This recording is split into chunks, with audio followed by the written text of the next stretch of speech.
L'adolescence et de l'investissement va se clôturer aujourd'hui. Et c'est un thème très important parce que l'adolescence est une période de vie qui est difficile pour les adolescents eux-mêmes, pour les parents, pour la société. Et l'Église peut être d'une aide importante pour les adolescents. Il est bien de s'attarder sur ce thème encore aujourd'hui. Bon, mes prédécesseurs ont déjà parlé et moi, je vais apporter ma petite pierre à l'édifice en clôturant ce thème qui a été merveilleusement traité durant tout un mois, durant tout le mois d'avril. Alléluia. Oh, nous bénissons le Seigneur.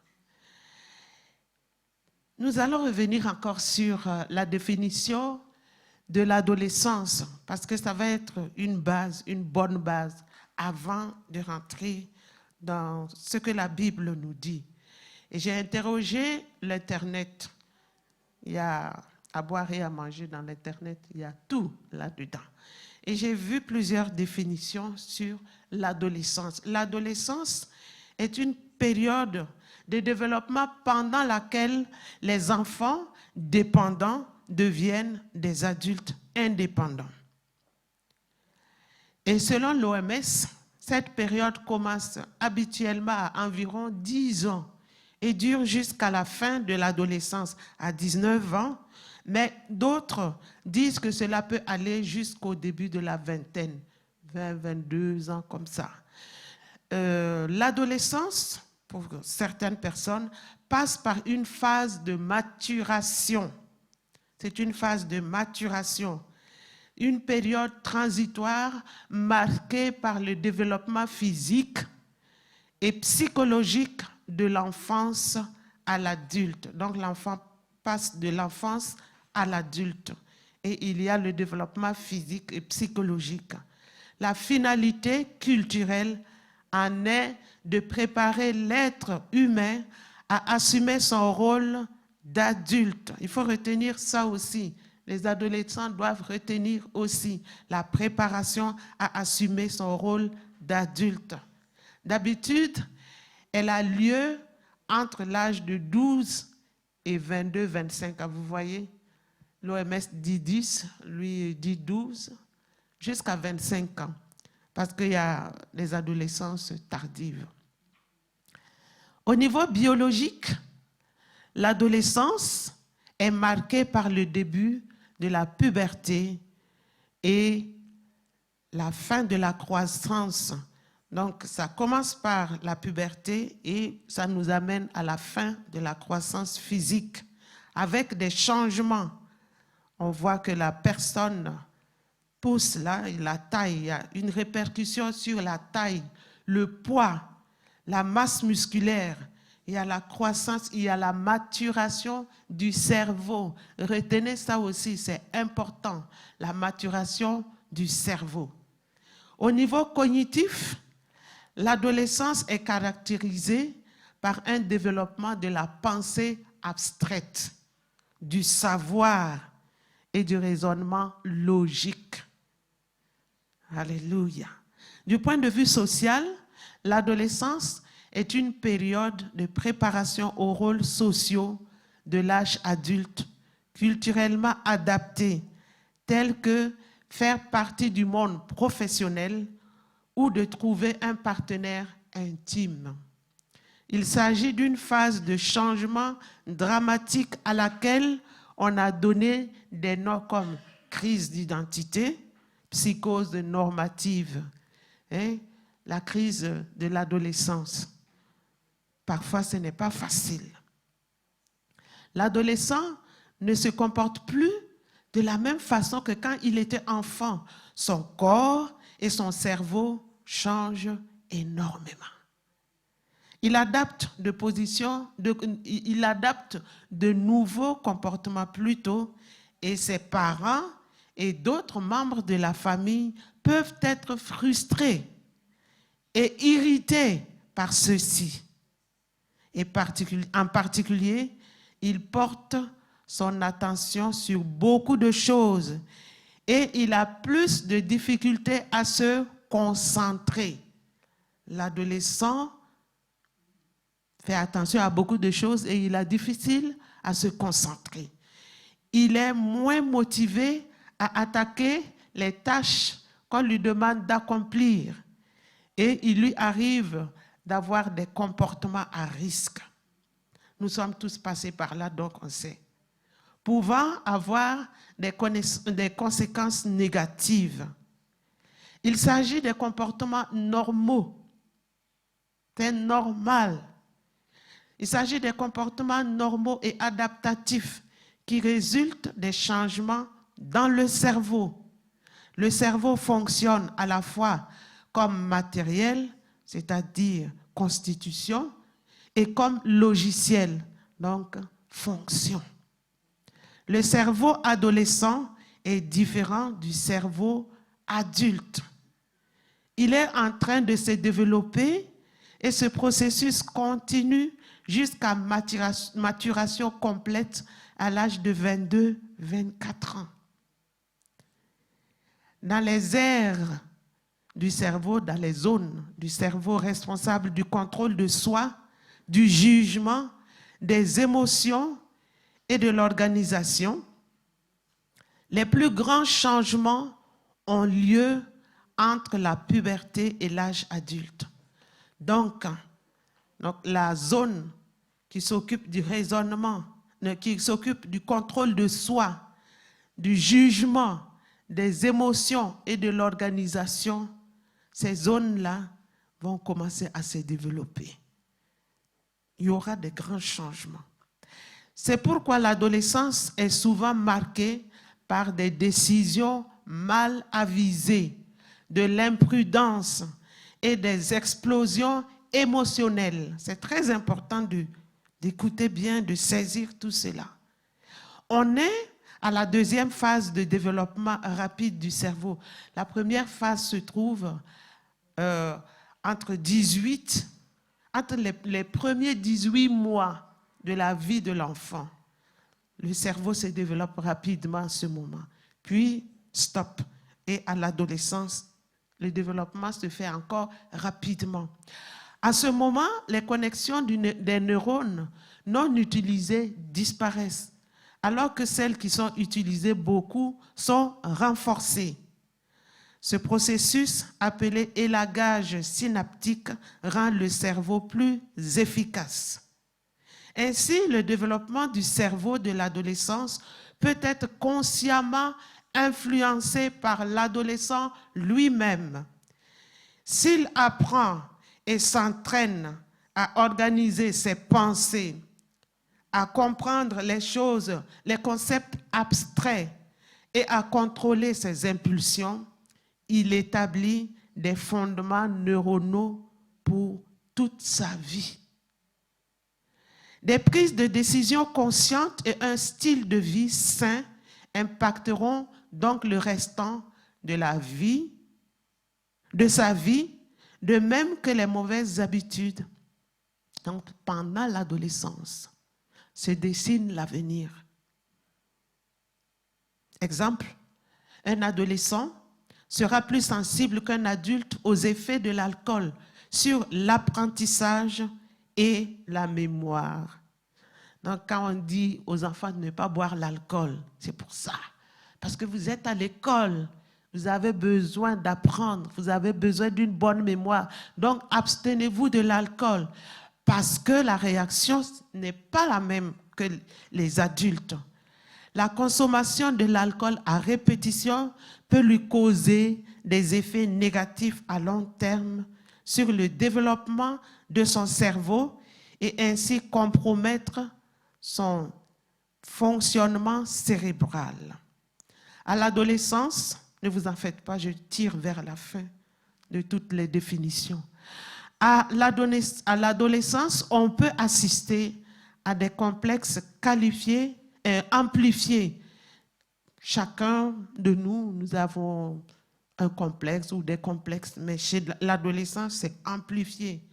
Oh, trop petit, trop gros, je suis trop petit, ou bien je suis trop gros. je ne suis pas assez musclé. Oh, mes cheveux sont très fins, mon nez est trop long, etc.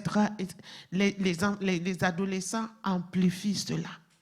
Et cela au quotidien, cette amplification au quotidien peut être néfaste pour lui. Et un complexe peut exprimer un manque de confiance en soi. Quand l'enfant est complexé de son nez et tout ça, ça peut cacher le manque de confiance en soi. Une mauvaise image de soi qui va venir se fixer sur un élément physique. Donc mon nez, ma bouche, mes cheveux, etc. Ça cache quelque chose. Et ce complexe peut aussi se trouver au niveau moral. Et c'est alors que l'enfant va penser qu'il est bête, moins intelligent que les autres. Donc les adultes, à votre rôle. À l'adolescence, on a une mauvaise image de soi. Cela durant cette période, car on a les pulsions qui arrivent, le corps qui se transforme, et on ne sait pas très bien comment gérer tout cela. Donc forcément, il y a des choses qui nous ennuient, qui nous dépassent, et l'on n'est pas bien avec soi-même. On parle à la place de l'adolescent. Voilà les définitions de l'adolescence. C'est pour nous aider, les adolescents qui vont nous suivre après par les réseaux sociaux, parce qu'ils sont au culte qui leur est dédié. Et pour nous aussi, les adultes, c'est très important d'avoir ces définitions. Et maintenant, nous allons entrer dans notre texte de base. C'est 1 Jean 2 à partir du verset 12. Je vous écris, petits enfants, parce que vos péchés vous sont pardonnés à cause de son nom.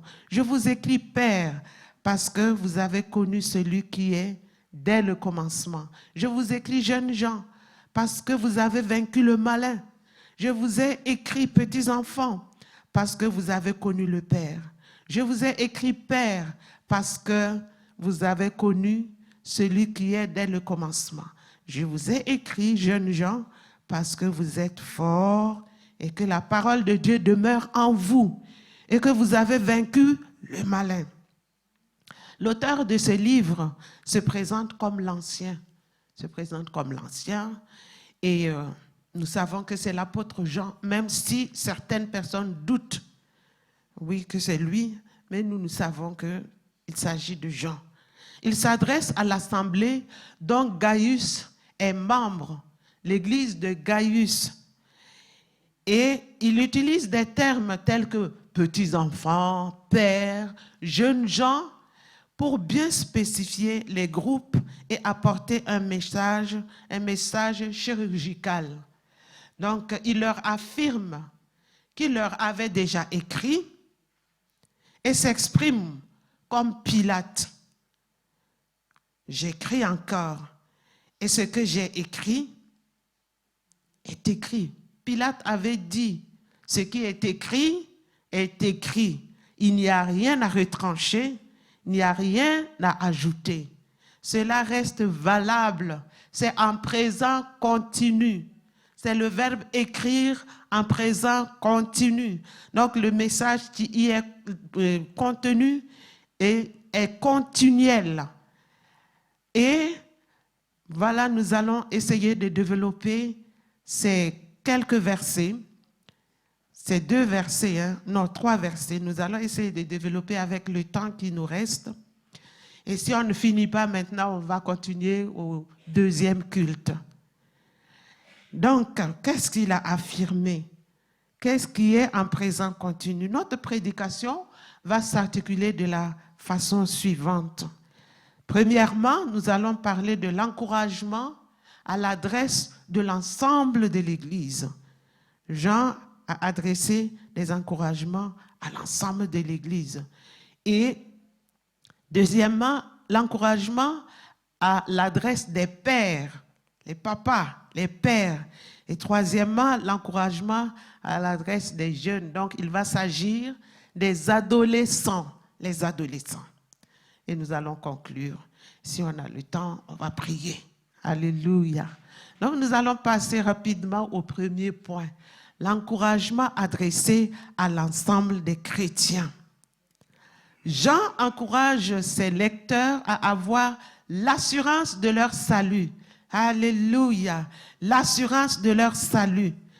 Il est écrit au verset 12, « Je vous écris, petits enfants, parce que vos péchés vous sont pardonnés à cause de son nom. » Le terme petits enfants s'adresse à l'ensemble des chrétiens. Il ne s'agissait pas des minuscules, hein. C'est l'ensemble des chrétiens.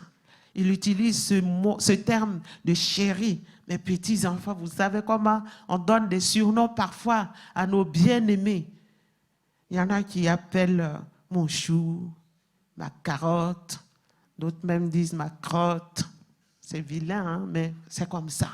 Et l'apôtre Jean dit petits enfants, mes petits enfants. C'est l'ensemble de l'Église.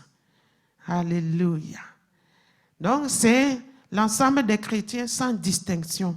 Il leur rappelle qu'ils ont obtenu le pardon de leurs péchés à cause du nom de Jésus-Christ. Ça, c'est au verset 12. En effet, il s'est révélé à eux comme le Sauveur par ce nom.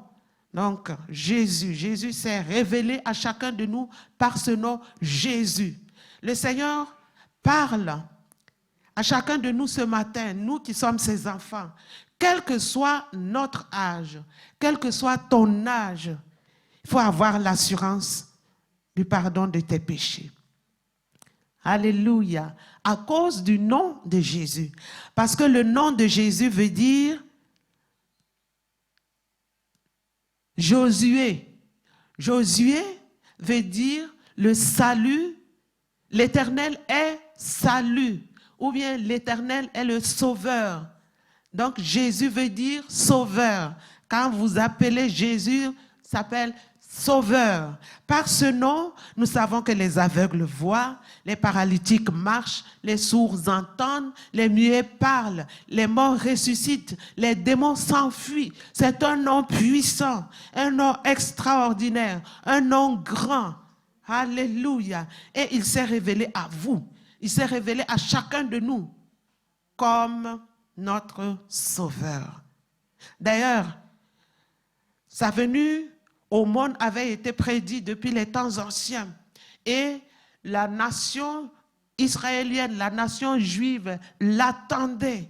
Il a fallu que Matthieu, dans son premier chapitre, écrive, d'ailleurs il a écrit son livre en hébreu à l'adresse du peuple juif pour leur expliquer la messianité de Jésus-Christ, sa royauté, sa sacrificature. C'est de lui que les prophètes parlaient.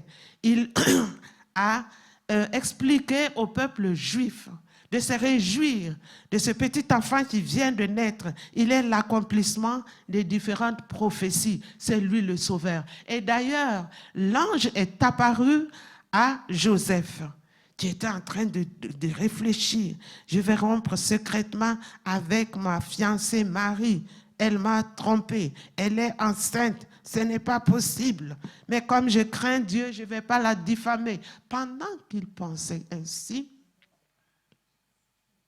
l'ange est venu lui dire, ne crains pas, ne crains pas.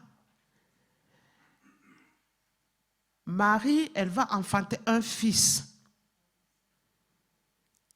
Et tu lui donneras le nom de Jésus, car c'est lui qui sauvera son peuple de leurs péchés. Donc, vous et moi, il nous a sauvés. Ça, c'est certain. Ça, c'est assurément certain. L'assurance du pardon de nos péchés, nous devons l'avoir à cause du nom de Jésus. Et le Seigneur veut encourager quelqu'un ce matin à avoir l'assurance de son salut pour 4 raisons. Il y a 4 raisons qui font que chacun de nous devons être heureux. Nous devons même bondir de joie parce que nous sommes sauvés. C'est garanti. C'est garanti pour 4 raisons. Jésus-Christ s'est sacrifié pour nous. Et à l'effet de son sacrifice, ça nous assure le salut. Nous sommes sauvés parce qu'il s'est sacrifié pour nous.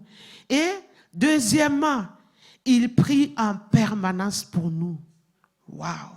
Ton père peut t'oublier, ta mère peut t'oublier, toi-même tu peux oublier. Mais Jésus, il intercède, il est le souverain sacrificateur. Il intercède pour nous.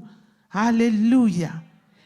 Et d'ailleurs, il a dit dans Jean 10, 28, qu'il nous a donné la vie éternelle et personne ne nous ravira de sa main. Celui qui veut venir te ravir de la main de Jésus doit vaincre d'abord Jésus. Et comme ce n'est pas possible, ton salut est assuré. Réjouis-toi. Alléluia. Et il a le gouvernement tout-puissant. Parce qu'il est assis à la droite de Dieu, le Père. Il règne sur la mort, il règne sur l'enfer, il règne sur le péché, il règne sur toutes les puissances de l'ennemi. Il règne sur tout. Tous tes ennemis qui s'attaquent à toi et qui te font barrage sur ton chemin vers la patrie céleste, Jésus-Christ a la victoire sur eux. Ils ne peuvent pas triompher sur toi, à moins que tu ne décides délibérément d'abandonner Dieu. Mais je crois que tu ne le feras pas. Tu ne le feras pas. Donc, il est puissant.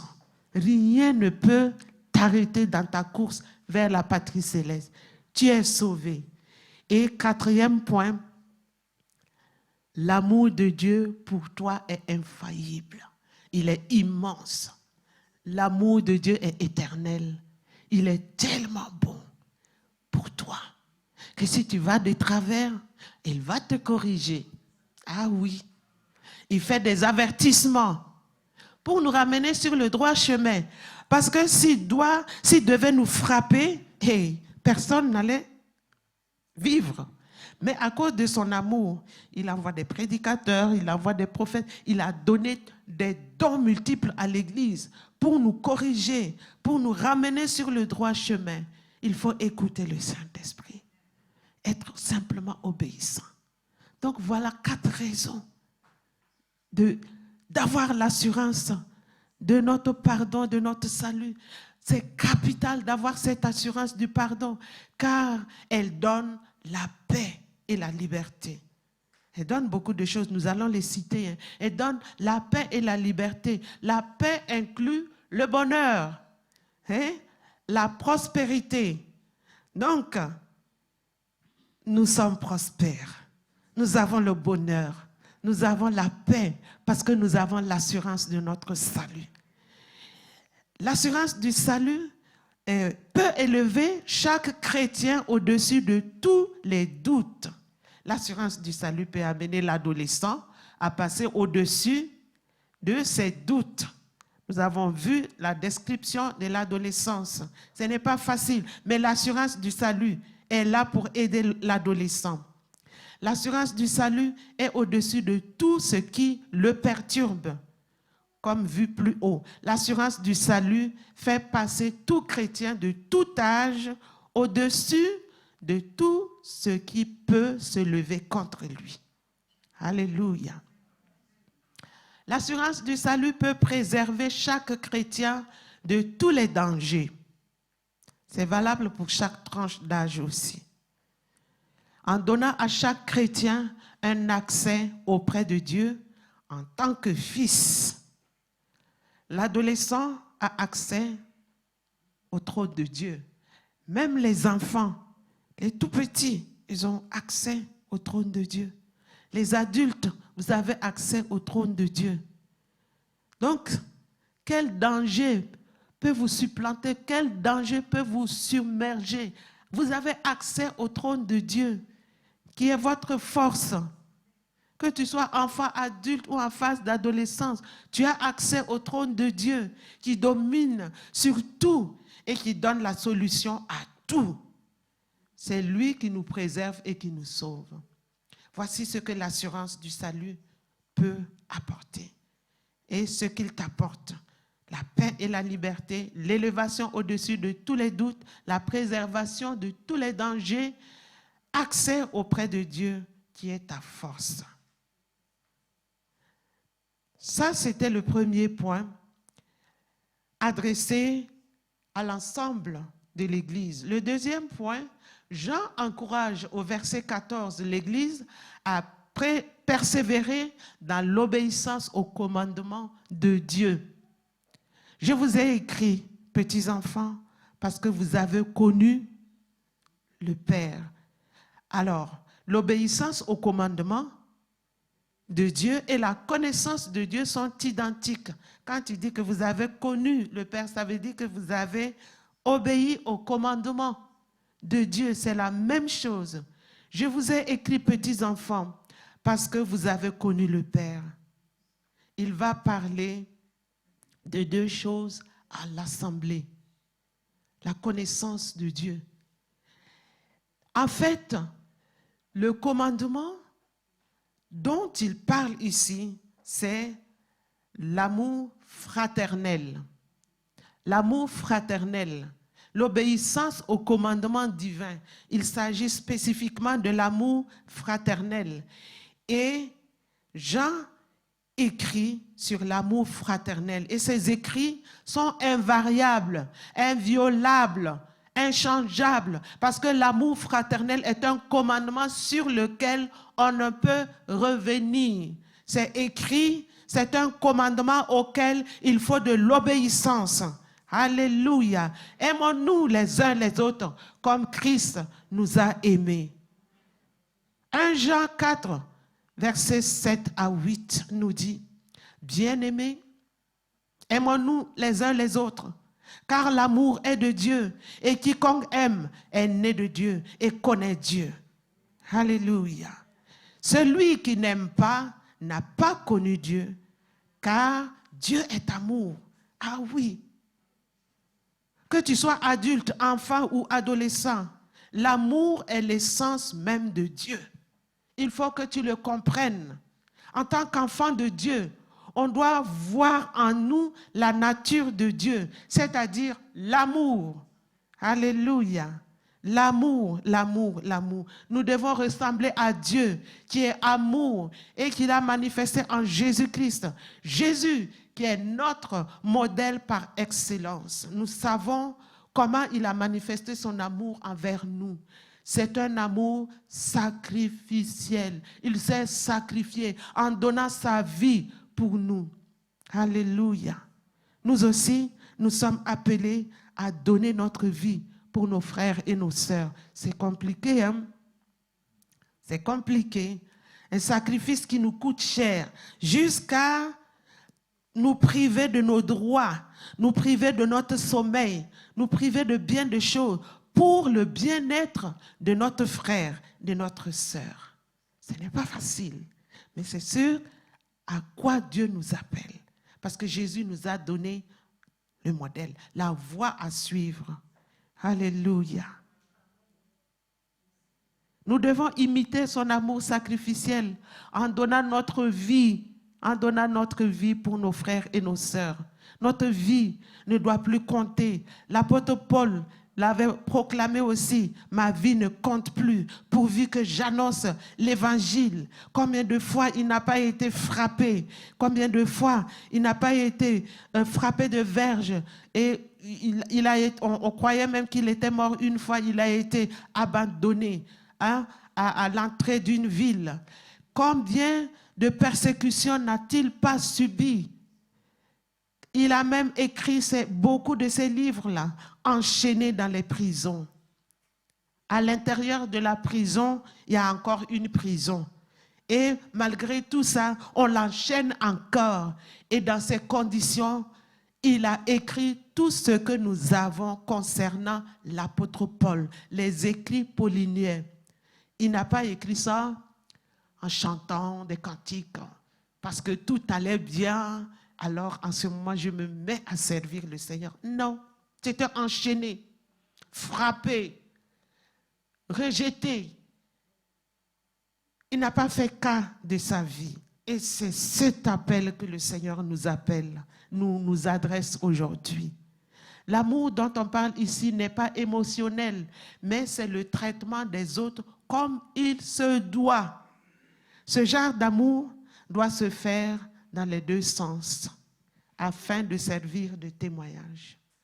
Si nous nous aimons les uns les autres comme ça, c'est un bon exemple, un bon témoignage. On n'a même pas besoin de s'attarder sur le micro en disant « Ah, croyez au Seigneur Jésus et vous serez sauvés ». C'est le vécu qui parle. Les témoignages parlent en notre faveur. Et les gens auront envie de se joindre à nous. Alléluia. Jean encourage cette église à qui appartient Gaius à rester dans cet acquis, dans ce capital qu'est la connaissance de Dieu. Ils connaissent Dieu et ils s'aiment mutuellement. Ça veut dire qu'ils connaissaient Dieu et ils s'aimaient mutuellement. Et Jean, il est tout content.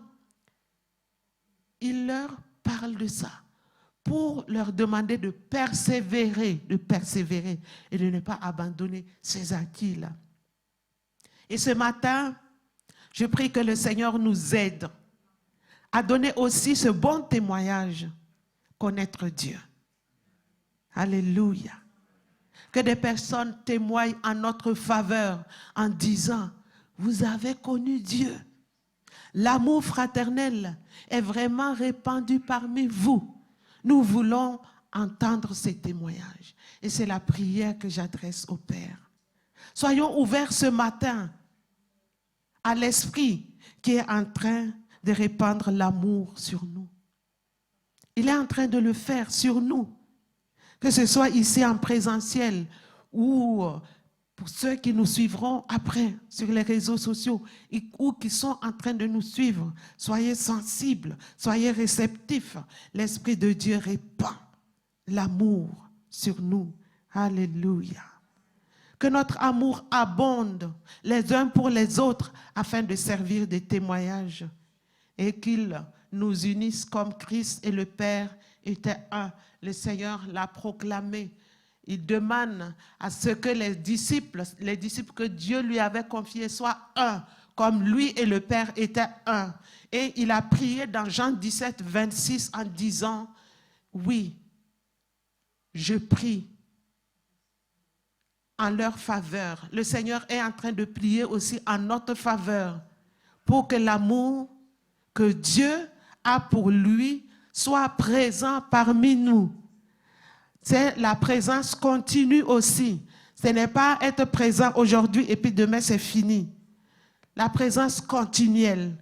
Et je crois que le Seigneur a entendu, Dieu a entendu la prière de son Fils Jésus. Soyons réceptifs seulement. Recevons cet amour et que cet amour soit présent en nous. L'amour qui donne sa vie pour l'autre. Alléluia. Jean dit à l'église de Gaius de ne pas prendre le risque de perdre tous ses acquis. Il leur dit le point suivant que je vais traiter. Parce que premièrement, il était question de l'amour fraternel, mais maintenant nous allons voir un aspect qu'il ne faut pas. C'est un point négatif. Il leur dit, à côté de l'amour fraternel, il faut avoir la haine du monde, haïr le monde, au verset 15.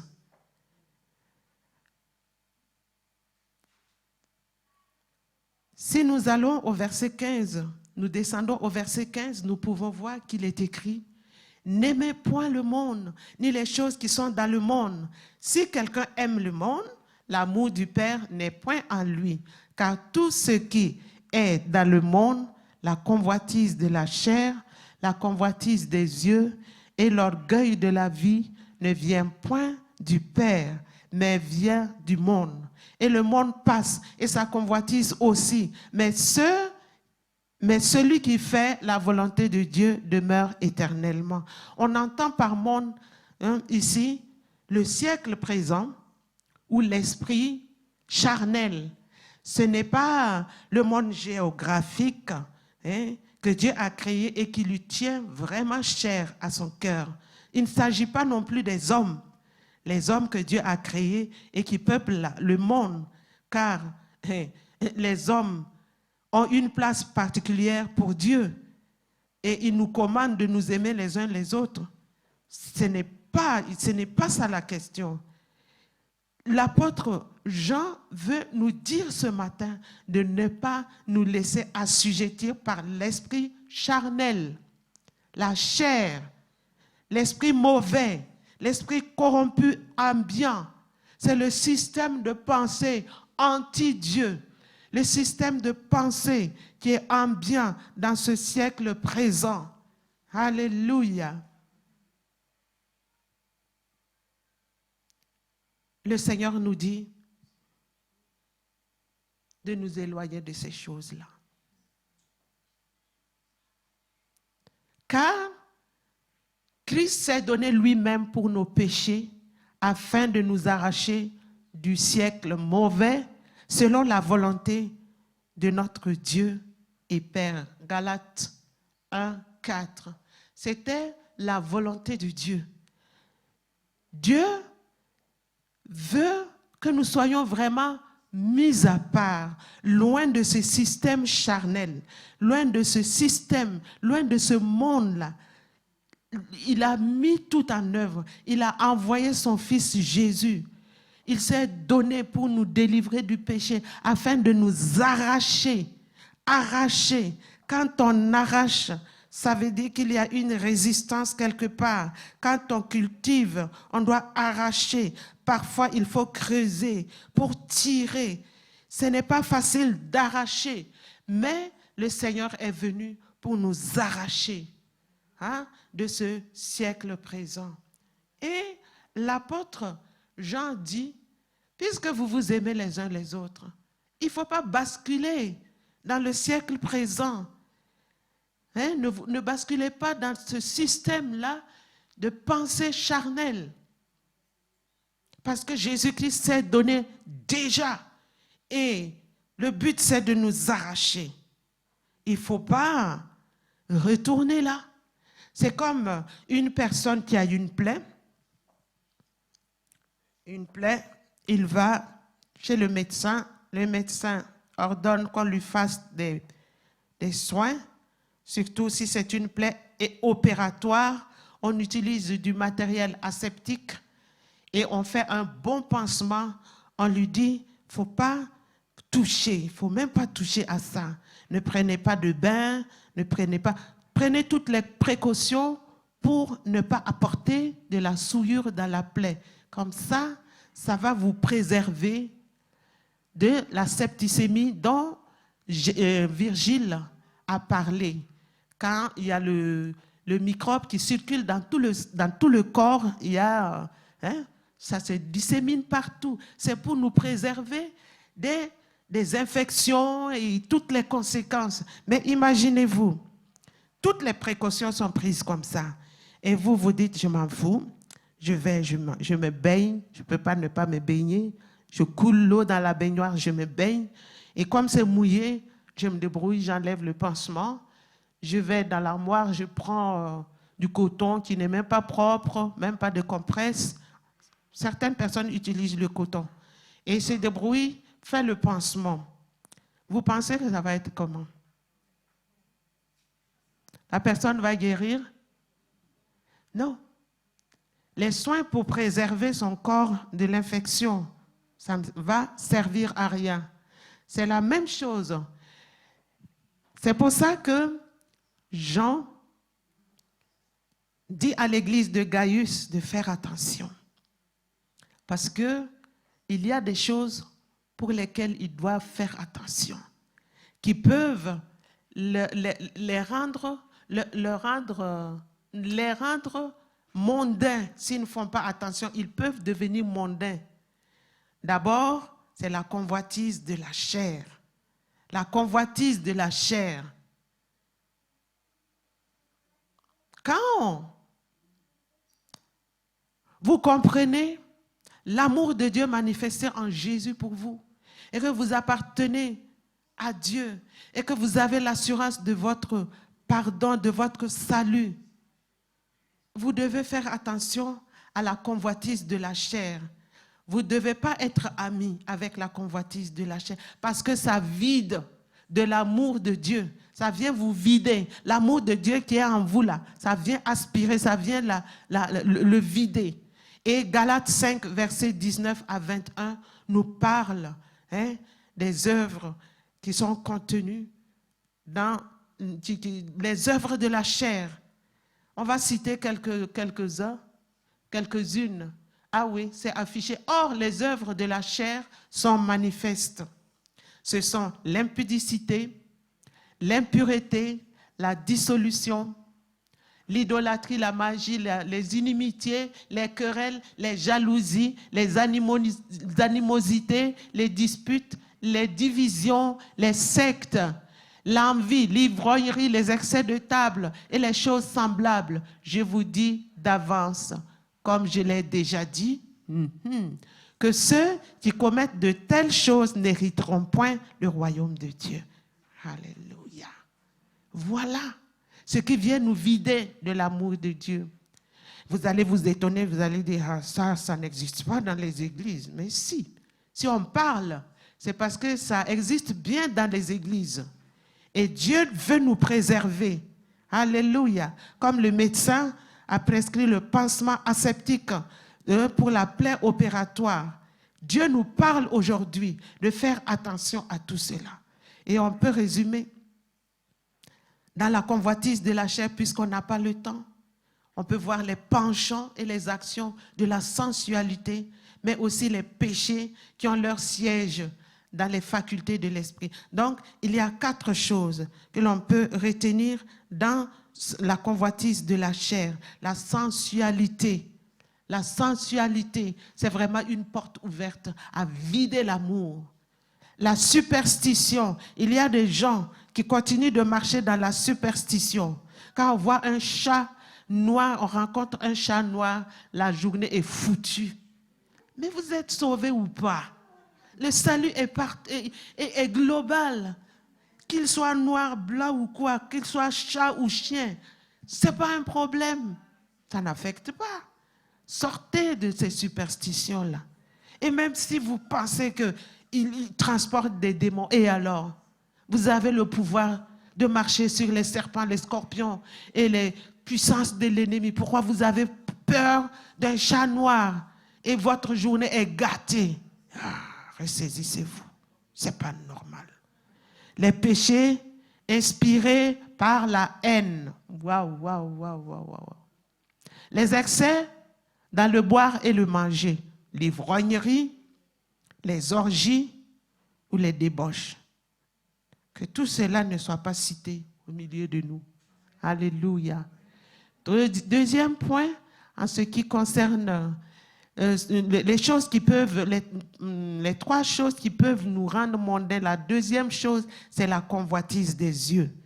C'est justement la convoitise des yeux qui éveille la convoitise de la chair. C'est ce qui excite la convoitise. Et le monde commercial l'a très bien compris. Voyez les publicités là. Si vous ne faites pas attention aux publicités, vous achetez des choses même dont vous n'avez même pas besoin. Parce que vos yeux ont vu et voilà, vous tombez sous le charme de la chose. Et à la fin, même avant la fin du mois, vos poches sont vides parce que vous avez fait des dépenses imprévues. Alléluia. Donc, tout ce que nous avons cité au premier point, ça vient de ce que l'on voit. Donc, mettons des barrières à nos yeux. Interdisons à nos yeux de regarder partout. Oui, parce que nos yeux appartiennent aussi au Seigneur. Nous sommes sauvés avec nos yeux. Nos yeux ne doivent pas se balader partout.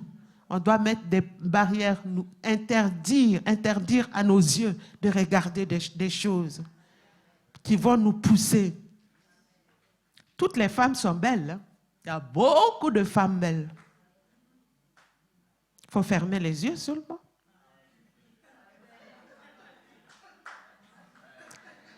Tu commences à baver, tu vois une belle femme ici, demain une belle femme, partout des belles femmes, des belles femmes. Ferme tes yeux, tu ne peux pas les épuiser. Contente-toi de l'unique femme que tu as.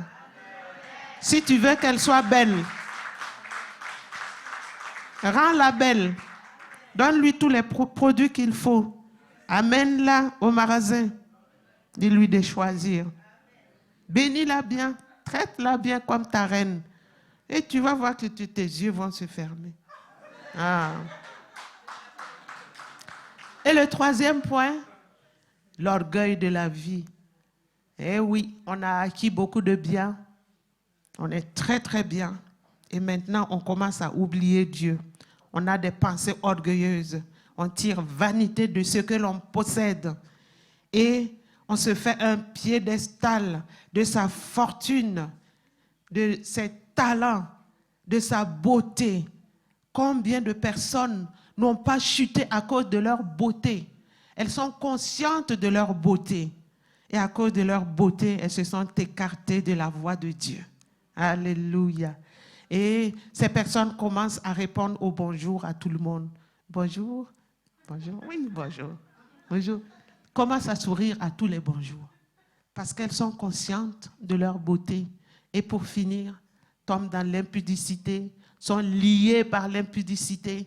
Et vous savez, les démons que ça peut, l'esprit d'impudicité attire beaucoup de démons. C'est très difficile. Ça demande de la délivrance. Ah, faites attention. Faites attention. Ça, c'est ce qui concernait toute l'assemblée. Maintenant, nous allons voir les encouragements adressés aux pères. Ah, si les adolescents étaient là, ils allaient dire, ouais, les parents, écoutez très bien, parce que ça s'adresse à vous maintenant. Verset 13a et verset 14, il est écrit, je vous écris, Père, parce que vous avez connu celui qui est dès le commencement. Je vous ai écrit, Père, parce que vous avez connu celui qui est dès le commencement. Donc, comme développé plus haut, nous voyons ici que l'apôtre Jean veut qu'il persévère dans l'obéissance au commandement divin. Pourquoi? Parce qu'ils connaissent déjà le Sauveur depuis longtemps. Depuis longtemps, ils le connaissent. Parce qu'ils ont expérimenté sa fidélité et son amour. Ils ne sont pas des novices, ils ne sont pas nouveaux. Ça fait partie de leur bagage. Donc, ils doivent continuer comme ça, et jouir de ce bonheur, des expériences avec Jésus. Ils ont des expériences à partager à la jeunesse. Alléluia.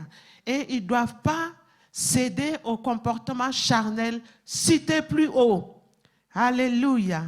Donc, en ce qui concerne les parents, le Seigneur vous appelle à manifester beaucoup d'amour envers vos adolescents.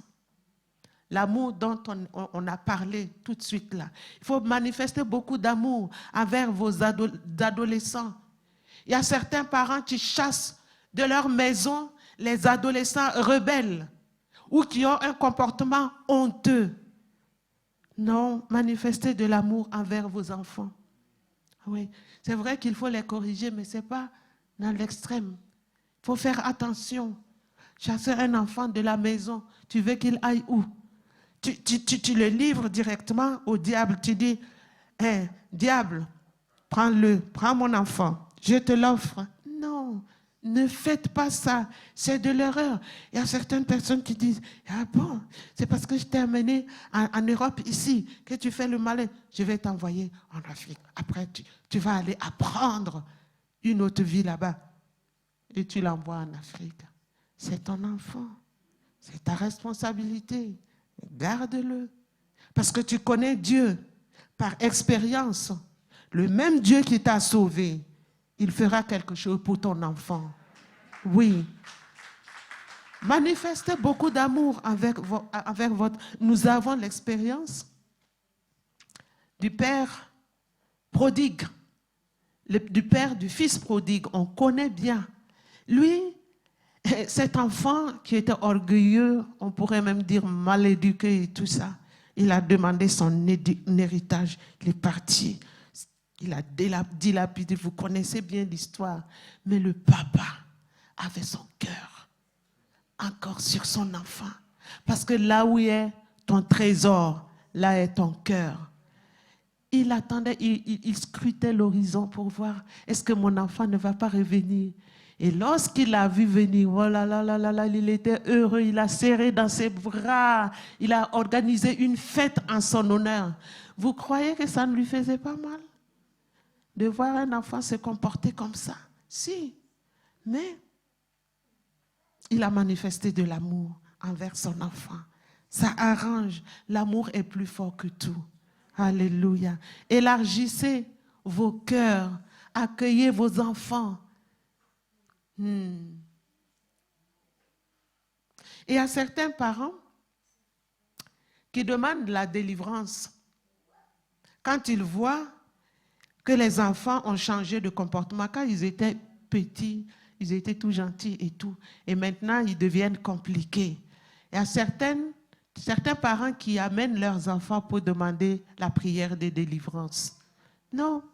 Vous avez vu les différentes définitions. Hein? Ce n'est pas des démons. C'est normal. C'est tout à fait normal.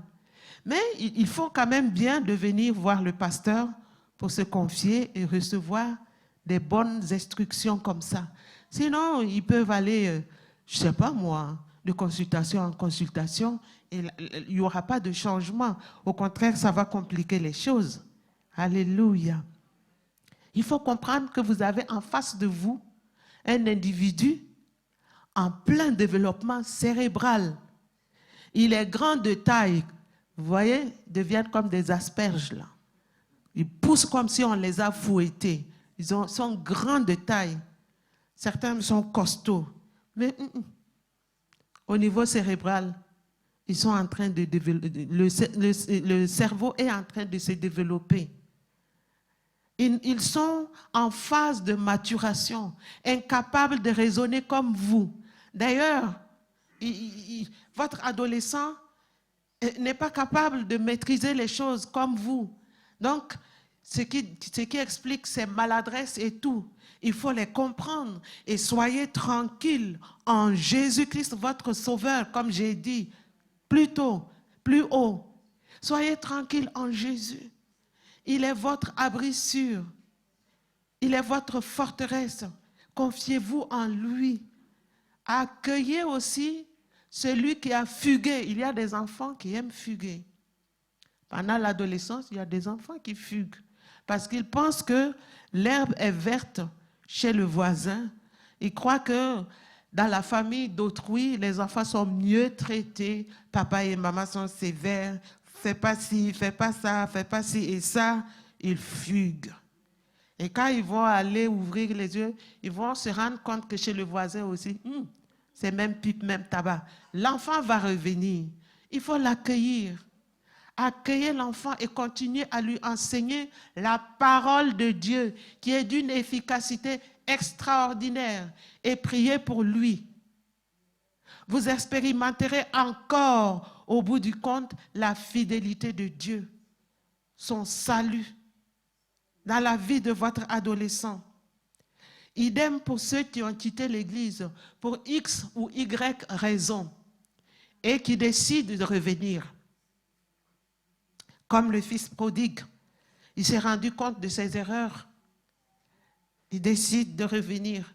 Et si il y a des gens qui ont quitté l'assemblée pour X ou X raison, qui ont la visitation du Saint-Esprit, qui décident de revenir, accueillez-les avec amour, avec chaleur, sans regard inquisitoire, car nul n'est infaillible. Aidons ceux qui se relèvent de leur chute par des encouragements, sans aucune condamnation, parce que l'amour est fort, il est plus fort que tout. Vous savez, parfois, c'est comme ça. Quand on a un comportement charnel, on ressemble à un adolescent. il y a des chrétiens devant une situation, au lieu de se comporter comme des spirituels, vont aller chercher la chair et l'activer et avoir des comportements. Et se plaindre comme les adolescents. Les adolescents croient qu'ils savent tout. Papa et maman, oh, vous êtes surannés. Ça, c'était depuis des années, vous ne comprenez rien. Et puis, ils connaissent tout, ils se plaignent de tout.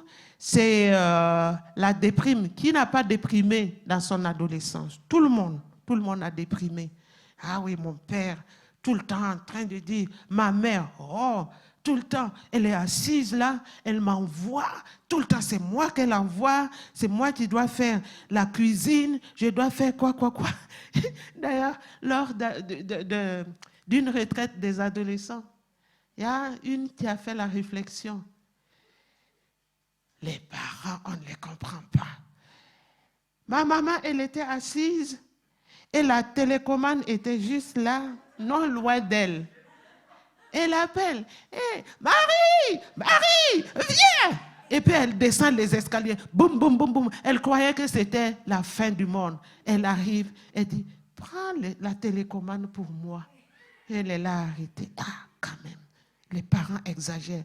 Qu'est-ce qui t'empêche de te lever, prendre la télécommande qui est juste à ta portée?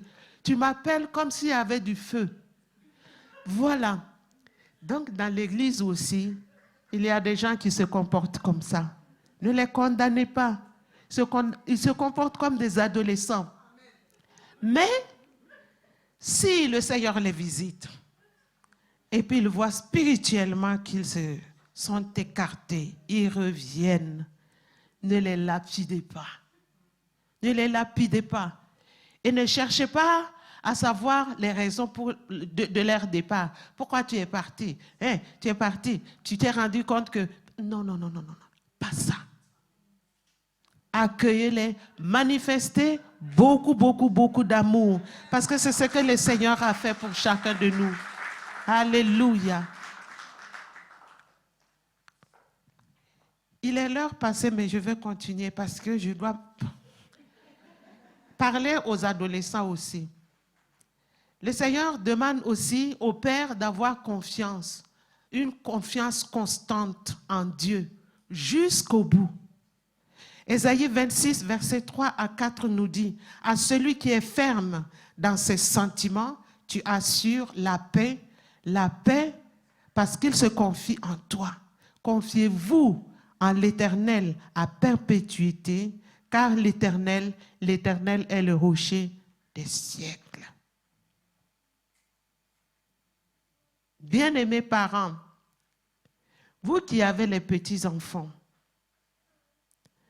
c'est vrai qu'on vous a enseigné, oui, l'enfant doit dormir à 8 heures jusqu'à telle heure. C'est bien programmé. Il faut que les enfants, il faut qu'ils dorment assez. Il faut que ci, il faut que ça. Mais n'oubliez pas que l'enfant a un élément spirituel en lui. Il faut réserver dans son calendrier un temps pour les événements à l'église. Venez avec vos enfants dès le berceau à l'église. Vous qui êtes dans les ministères, venez avec vos enfants à l'église. Il faut que dans leur horloge interne, là, ils sachent qu'il y a l'heure pour dormir. Dans la semaine, on doit dormir à partir de 8 heures. Mais il y a le culte de vendredi. L'enfant doit enregistrer. Il y a des événements spéciaux à l'église aussi auxquels je dois participer. Il y a le culte de 9 heures auquel je dois participer, ou bien le culte de midi. Ça aussi, ça doit faire partie du programme de l'enfant. Et c'est de la responsabilité des parents. Alléluia. Quand il s'agit de les amener au sport, vous payez tout le prix. Même si c'est à des heures indues, vous vous donnez corps et âme pour amener vos enfants faire le sport. Et quand il s'agit de l'église, on nous demande trop. Si je fais ça, je suis une mère indigne, un père indigne. Non, non, non, non, non, non. Je dois laisser mon enfant dormir. Oh, le culte de 9 heures, c'est tôt pour mon enfant. Ils doivent dormir, ils doivent récupérer. Ils ont fait toute la semaine, ils n'ont que le dimanche pour... Ah, ah. Le plus important devient maintenant en second, en arrière, la dernière place dans la vie de votre enfant. Ne vous étonnez pas après. Si votre enfant n'aime pas Dieu, s'il n'aime pas les choses de Dieu, s'il n'aime pas s'investir dans l'église, ne vous étonnez pas. Parce que vous ne leur avez pas donné l'habitude dès le bas âge. Ça s'apprend dès le berceau. Alléluia. Et ici, il y a des anges qui sont avec nous. La présence de Dieu est là. Les enfants qui viennent dans la présence de Dieu bénéficient des bienfaits de cette atmosphère. Ne privez pas vos enfants. Ce n'est pas trop vous demander. Ce n'est pas trop vous demander. C'est normal. C'est tout à fait normal. Alléluia. Persévérez. Jean a dit, persévérez parce que vous connaissez Dieu. Persévérez. Que votre confiance soit totale. Ayez confiance que le peu d'heures que vous allez priver à vos enfants de sommeil, là, ça ne va rien leur faire. Au contraire, c'est bénéfique. Alléluia. Et il faut aimer Dieu de tout votre cœur. Je ne vais pas commenter ça. Je vais aller directement à l'adresse des jeunes, le troisième point. Parce que je tiens à parler de ça aux jeunes. Même si je ne vais pas tout développer, à midi, je vais plus développer. L'heure n'est pas au relâchement pour le combat. Ce n'est pas le moment de perdre par le relâchement tous les fruits de leur victoire. Parce qu'il y a trois raisons. Pourquoi? Vous allez me demander pourquoi. Parce qu'il y a trois raisons. L'apôtre Jean dit premièrement qu'ils ont vaincu le malin. Nos adolescents chrétiens ont vaincu le malin. 1 Jean 3,12 dit, comme Abel qui avait des œuvres justes contraires à celles de Caïn qui étaient mauvaises. Parce que Caïn était du malin. Mais Abel n'était pas du malin. Parce que, voilà, il est un enfant de Dieu. Jésus-Christ a vaincu le diable. Prenez courage, chers adolescents, à ne pas vous basculer dans le système de pensée charnelle, car vous n'êtes pas du diable. Nous savons que quiconque est né de Dieu ne pêche point, mais celui qui est né de Dieu se garde lui-même et le malin ne le touche pas. Et nous savons que nous sommes de Dieu et que le monde entier est sous sa puissance. Chers adolescents chrétiens, vous êtes capables de gérer vos pensées, comme on l'a vu dans la définition, en vous imprimant de bonnes habitudes à votre cerveau. N'oubliez pas ce qui a été dit à l'introduction. Vous pouvez consciemment influencer le développement de votre cerveau vous-même si vous apprenez et vous vous entraînez à organiser vos pensées, à comprendre les concepts abstraits et à contrôler vos impulsions. Vous établissez les fondements neuronaux pour toute votre vie. C'est important d'expliquer ça à vos adolescents. Ils peuvent avoir le contrôle sur leurs pensées. Parce que ni le diable, ni Satan, ni les démons, rien au monde ne peut avoir le contrôle sur l'adolescent. Même si il est en phase de mutation compliquée, même si l'adolescent ne se comprend pas lui-même et il est incompris des adultes, il n'est pas obligé de se soumettre au diable, de se soumettre à ce que l'adolescence lui inflige comme situation. Parce qu'il a vaincu le malin, il a vaincu le diable. Et vous avez une belle illustration de David. Je vais aller très rapidement parce qu'il est l'heure.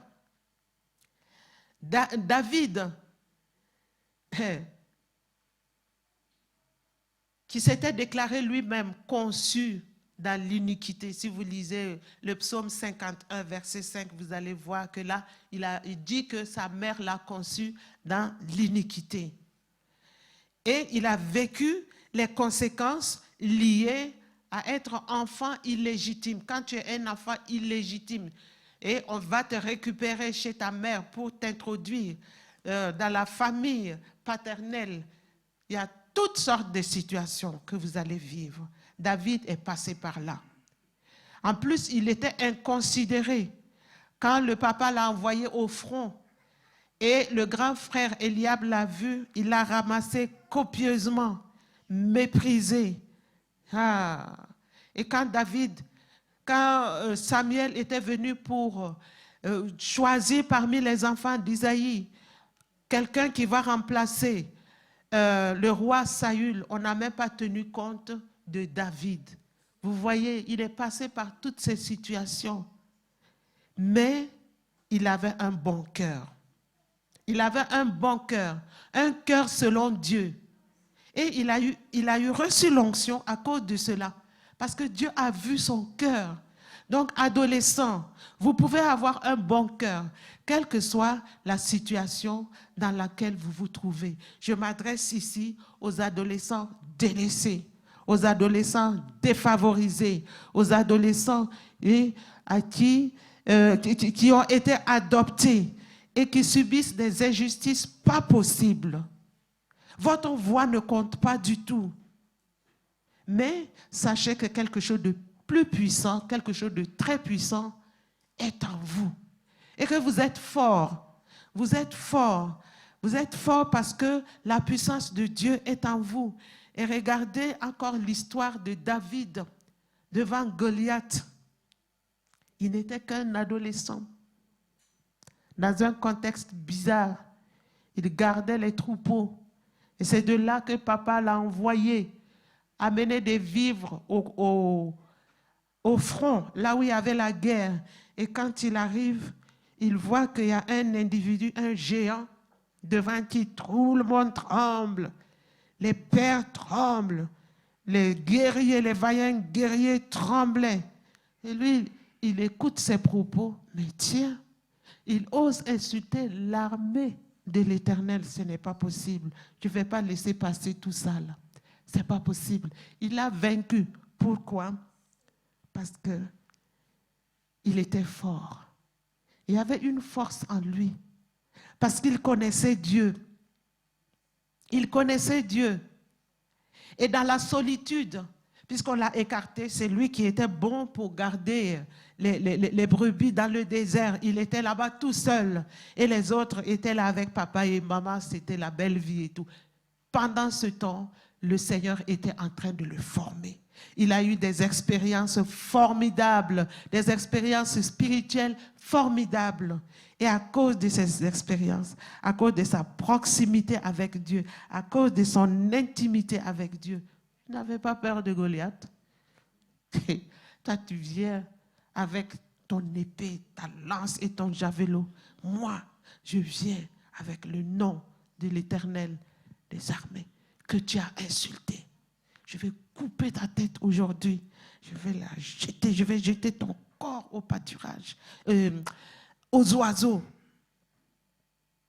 Tu n'auras pas de sépulture. Les oiseaux vont te manger bien. Les animaux vont bien dévorer ta chair là. Parce qu'il y avait quelque chose en lui. Pourtant, il n'était qu'un adolescent. Quand il a reçu l'onction, il n'avait que 17 ans. Et il a attendu 13 ans avant d'accéder au royaume, au trône, parce que Saül voulait le tuer. Il fallait qu'il fuit pour sauver sa peau, jusqu'à ce que Dieu tranche et qu'il reprenne la vie de Saül. En ce moment, il a accédé au trône. S'il n'y avait pas ce problème, il allait accéder au trône à l'âge de 17 ans, parce qu'il avait un cœur selon Dieu. Alléluia. Et pendant sa fuite même, il s'est formé pour devenir un vaillant guerrier. Il était devenu un bandit. Hein?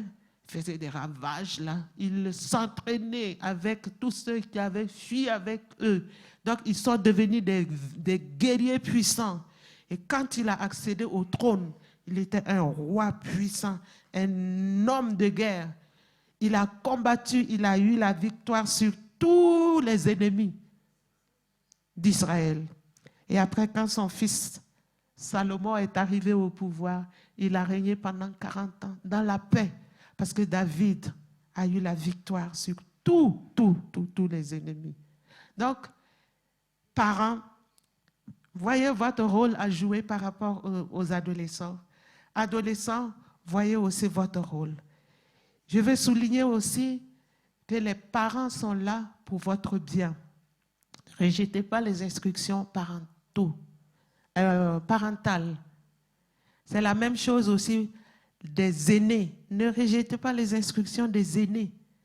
Parce que ce sont des personnes expérimentées. L'apôtre Jean a dit, je vous écris parce que vous avez de l'expérience. Ils ont de l'expérience à transmettre. Alléluia. Nous allons nous tenir debout. Voilà, je m'excuse d'avoir débordé, mais c'était important pour avoir la boucle de tout et nous allons prier.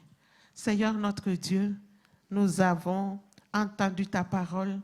Tu nous as instruits pendant tout ce mois concernant la prise en charge des adolescents, concernant l'investissement dans la vie de nos adolescents, l'investissement des adolescents dans l'œuvre de Dieu, l'investissement des adolescents dans leur vie même, dans la société.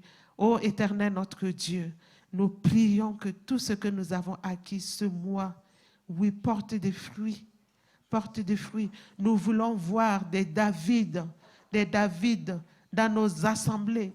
Nous voulons voir des pères du Fils prodigue dans nos assemblées. Nous voulons voir, Seigneur, des personnes qui persévèrent dans la foi, des personnes qui marchent dans la persévérance de ta connaissance, la persévérance dans la connaissance de ta parole.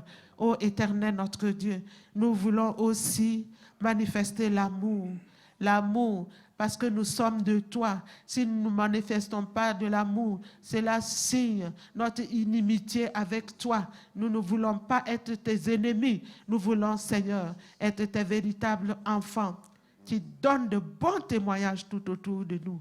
Merci. Alléluia. Parce que tu fais grâce. Nous te disons infiniment merci. Alléluia. Amen. Soyez richement bénis au nom puissant de Jésus. Alléluia.